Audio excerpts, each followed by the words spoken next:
Welcome into another video as we are on to now week 2 Thursday night football. As we can see the Vikings taking on the Eagles. We have a lot of fantasy impact in this game that we are going to go over for you. So let's not waste any time and let's get into it. Let's take a look at the fantasy players to watch in this game. First, on the Vikings side, the top fantasy players in my opinion is quarterback Kirk Cousins, wide receiver Justin Jefferson, wide receiver Jordan Addison, and tight end TJ Hockenson. Kirk Cousins is going against a pass defense who was shredded by Mac Jones last week.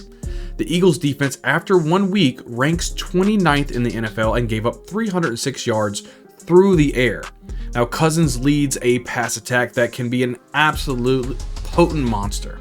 With how good the run defense is for the Eagles, I see this passing game being the priority against the Eagles.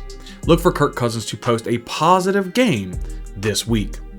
Now we move on to Justin Jefferson. Now, this guy is absolutely electric. He posted 150 yards receiving last week, and I could see him going ham sauce once again against this secondary. This guy is an absolute nightmare for opposing defensive backs. Justin Jefferson will be a dominant force once again all season long. Next is Jordan Addison. Now, he really did show that he has the skill to be a valuable fantasy asset for owners. Now, Addison had 39-yard touchdown receptions that he made me kind of believe that he can be very successful here in the NFL. I believe that Addison is really like a better version of Adam Thielen, and he should be started in all leagues as either a wide receiver 2 or a wide receiver 3/flex for your team. The last fantasy asset that I want from the Vikings in this game is TJ Hockenson. Now, even though Hockenson only had 35 receiving yards, he had the 7th most receptions in week 1 with 8 receptions.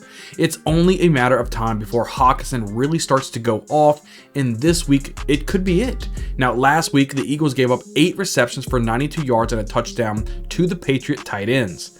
Look for Hockenson to have a bounce back week against the Patriots. Now let's go ahead and switch our gears and move over to the Eagles, who did struggle in week 1, largely due to the raining conditions in my opinion, which definitely slowed down the offense as a whole.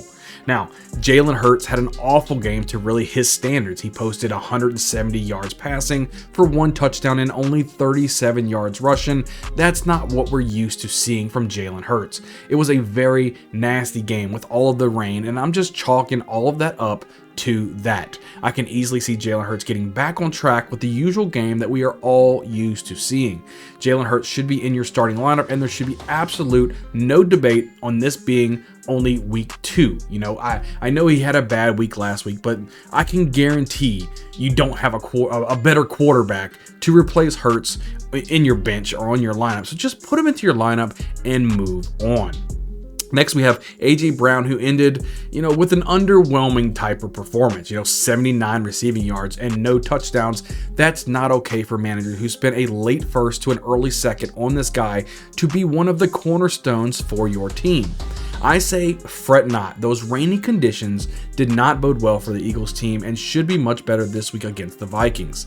If I was a betting man, and I'm pretty sure that I am, I'd say that A.J. Brown gets into the end zone this week. Next is Devonta Smith. Now, this guy is extremely reliable, a very good route runner, and is a steady target for Jalen Hurts. I can see the entire Eagles passing attack having a solid game this week, and Smith should be on one of the front runners for having the best fantasy night among everyone. Now, Devonta Smith is an easy start for me.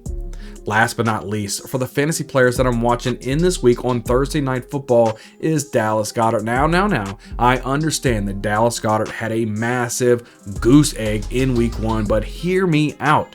Goddard is still one of the best tight ends in fantasy football, and I'm telling you right now, Dallas Goedert will not have a goose egg this week against the Vikings. The Eagles will make it a point to get this entire offense running on all cylinders early and often, just because I know they were very, very unhappy with their performance in week 1. Just like there are players that I can see having a solid fantasy game, there are some players that I could see that could have some type of value in this game as some sleepers that you could possibly even use in your flex spot.